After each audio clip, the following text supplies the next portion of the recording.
বিসমিল্লাহির রহমানির রহিম। আসসালামু আলাইকুম। নতুন পুরাতন বন্ধুদের ভালোবাসা দোয়া নিয়ে আজকে আবারও একটা নতুন রেসিপি রান্না করা শুরু করে দিলাম। তো আপনারা আমার সাথেই থাকুন। দেখার ইচ্ছে থাকলে নতুন রেসিপি মানে দেখলেই বুঝতে পারবেন। এই তো প্রথমে বলি, আমি হাঁড়ির মধ্যে সয়াবিন তেল দিয়ে দিছি। এর আগে ডিম ভুনা আর আপনার আলুটা ভুনা ওই তেলটাও দিয়ে দিছি। ওগুলো ছিল সয়াবিন তেল। বিসমিল্লাহির রহমানির রহিম। এটা দিয়ে দিলাম বড় একটা পেঁয়াজ কুচি। তেল গরম হওয়ার পর এটা আমি আগে একটু বেরেস্তা করে তুলে রাখবো। তো বন্ধুরা, কষ্ট করে হলেও দেখুন, আপনারা সবাই আমার যতই অসুস্থর কথা শুনেন, প্রত্যেক ভিডিওতে আমার পুরাতন বন্ধুরা আমার সাথে থাকে, আমার জন্য অনেক দোয়া করে, অনেক ভালোবাসা দেয়। কাজের জন্য আমার মন থেকে অনেক অনেক দোয়া ও ভালোবাসা রইল। আর নতুন বন্ধুদের তো অনেকেই আমার এই যে অসুস্থতার কথা শুনে সাথে সাথে মানে কেউ আছে যে বন্ধুত্ব করে নাই, আবার ভিডিও দেখে পাশে থাকে, দোয়াও করে। তাদেরকে অনেক অনেক ধন্যবাদ। আমার মন থেকে দোয়াও ভালোবাসা তাদের জন্য রইল। বন্ধুরা দেখুন, আমি পেঁয়াজটা এভাবে লাল লাল করে ভেজে নিছি। এখন তুলে রাখবো। আর আপনারা চাইলে একটু চিনি দিয়ে বেরেস্তা করতে পারেন। আমি আজকে চিনি দেব না, চিনির বদলে আমি নারকেল বাটা দেব। লেবা নারকেল মানে ডাবের পানি খাই যে, ওই ডাবের লেবা নারকেলটা আমি ব্লেন্ডার করে নিছি, ওইটাই আজকে ব্যবহার করব। এই তো বন্ধুরা, এখন আমি দেখুন তেলের মধ্যে আমি 6টা এলাচ মানে সাদা এলাচগুলো আর 7টা 8টার মতো রং আর একটা দারুচিনি এগুলো দিয়ে দিলাম। এই তো বন্ধুরা, এখন আবার আমি বড় একটা পেঁয়াজ বাটা এটা দিয়ে দেব বড়গুলো। তারপর এই যে দেখুন, এই টেবিল চামচ তরকারি বাড়ার এই চামচগুলোতে আমি 1 চামচ উঁচু করে রসুন বাটা দিলাম, 1 চামচ উঁচু করে আদা বাটা দিলাম। এগুলো আমি সবগুলো একসাথে তেলের মধ্যে ভালো করে কাঁচা গন্ধ যাওয়া পর্যন্ত ভেজে নেব। একটু ব্লেন্ডার করার পর ধুয়ে রাখছি, মানে ব্লেন্ডার ধোয়া পানি, এগুলো একটু দিয়ে দিলাম। এই তো আমি বাকি মশলার পানিগুলো দিয়ে দিছি। প্রথমবার দেখাইছি আপনাদেরকে, দ্বিতীয়বার দেখাই নাই, তাই মুখে বলে দিলাম। এখানে আমি এই যে টেবিল চামচ এটা দিয়ে আবারও গুঁড়িমরিচ 1 চামচ, স্বাদ অনুযায়ী লবণ, আর এখানে হলুদের গুঁড়ি আধা চামচ থেকে একটু বেশি আছে। আর আমি লবণ এখন স্বাদ অনুযায়ী দিচ্ছি, কারণ আমি ডিম ভাজার সময় লবণ দিছি, আবার আলুটা ভেজে রাখছি ওখানেও লবণ দিছি। বন্ধুরা আপনারা শুধু শুনতেছেন আমি ডিম বলতেছি আলু বলতেছি, কিন্তু না, আমি আজকে গরুর মাংস দিয়ে ডিম দিয়ে আলু দিয়ে মজাদার একটা রেসিপি আপনাদের সাথে শেয়ার করতে এসে গেলাম। আপনারা ধৈর্য সহকারে আমার ভিডিওগুলো দেখিয়েন। তো এভাবে আমি এগুলো মশলাগুলো আবারও একটু কষিয়ে নেব।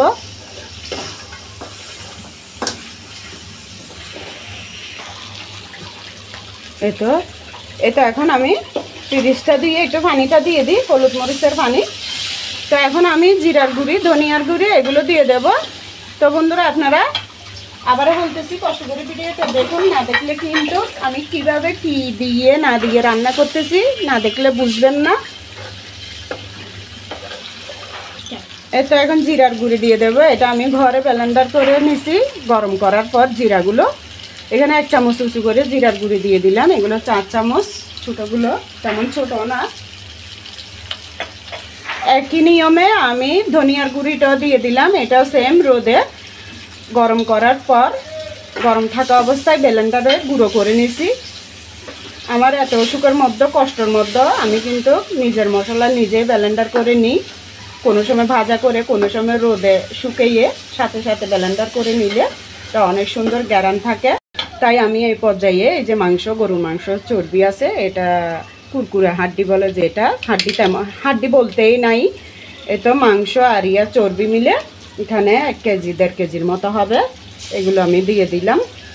এগুলো ভালো করে আমি আধা ঘন্টা পর্যন্ত এইভাবে কষিয়ে নেব মশলার মধ্যে। আর যদি একটু পানি লাগে অল্প করে দিয়ে দেব।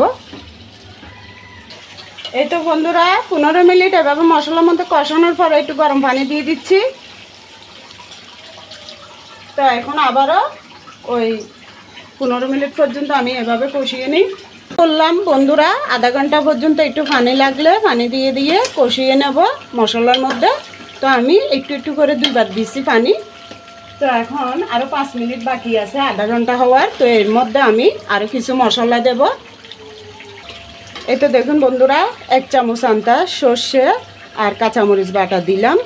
আর এখানে ধরুন গরম মশলা, এই গোলমরিচ, রং, এলাচ, তারপর দিয়ে দারুচিনি, আপনার জয়ত্রী ফল, এগুলো সবগুলো মিলাই 1 চামচ থেকে একটু কম দিয়ে দিলাম। এরপরে আবারও একটু আমি 1 চামচ আন্দাজ কাঁচামরিচ বাটা দিয়ে দেব। এটা কিন্তু দিলাম। আর এখন ওই যে আমি লেবা নারকেলের ডাবের পানি খাওয়ার পর লেবা নারকেল থাকে যে, ওগুলো দিয়ে দিলাম। এটাও আমি ব্লেন্ডার করে নিছি। এটা 2 চামচের মতো দিলাম, এগুলো 4 চামচে। একটু পানি দিয়ে দিচ্ছি আমি। এই তো আধা ঘন্টা হওয়ার 5 মিনিট বাকি ছিল। এই 5 মিনিট পর্যন্ত আমি আবারও এইভাবে একটু নেড়ে নেড়ে যে মশলাগুলো দিছি আবারও একটু কষিয়ে নেব মাংসের সাথে। এই তো বন্ধুরা দেখুন, পাক্কা আধা ঘন্টা পর্যন্ত এভাবে আমি সব কিছু দিয়ে দিয়ে মাংসটা কষিয়ে নিলাম। এবার আমি দিয়ে দেব, এই যে দেখুন 3, 6, 8টা ডিম আর সাথে আলু। এগুলো আমি লবণ হলুদ দিয়ে ভেজে রাখছি সিদ্ধ করার পরে। মানে আলুটা তো শুধু তেলের মধ্যে লবণ হলুদের মধ্যে ভেজে নিছি, আর ডিমটা সিদ্ধ করে তারপরে ভেজে নিছি ছুলার পরে। তো এখন এই পর্যায়ে আমি এই যে ডিম আলু এগুলো একসাথে দিয়ে দেব। দেওয়ার পর আমি আবারও এগুলো ভালোভাবে আরও 10 মিনিট এভাবে কষিয়ে নেব।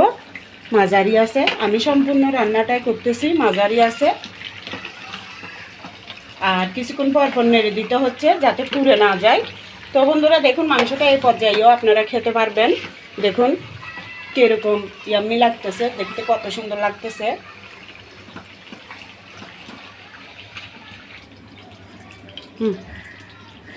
এই তো বন্ধুরা, এখন আমি এইভাবে কষতে কষতে কষানো অবস্থার মধ্যে আমি 3টা টমেটো কেটে এখানে দিয়ে দেব।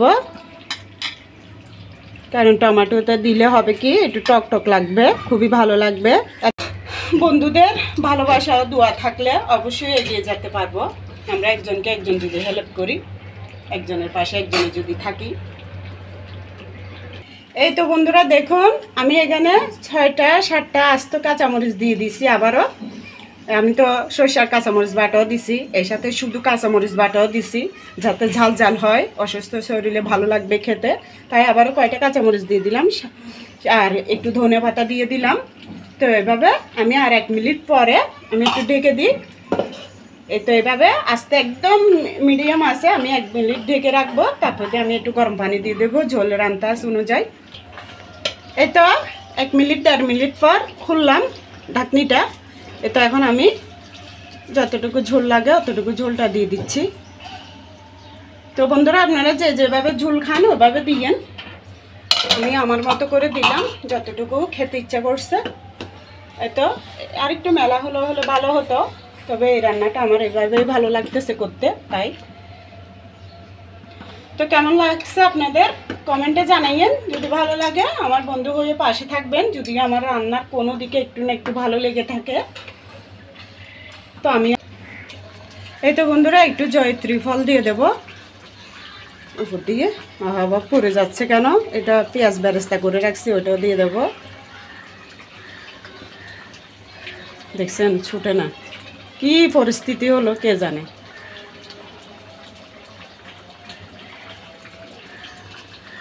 এভাবে আমি 2 মিনিট পর্যন্ত রাখবো। 2 মিনিট পরে আমার রান্নাটা শেষ হয়ে যাবে। খুবই মজাদার একটি ডিম আলু গরুর মাংস দিয়ে রান্না করে দেখালাম। আপনারা একবার হলো রান্না করে খেয়ে দেখবেন, খুবই ভালো একটা রেসিপি করে দেখালাম, মজাদার। এই তো বন্ধুরা 2 মিনিট পরে আমি চুলাটা বন্ধ করে দিছি। দেখুন কেমন হয়েছে, আমার রান্নাটা কমপ্লিট হয়ে গেছে। সবাই ভালো থাকবেন। আল্লাহ হাফেজ, আসসালামু আলাইকুম।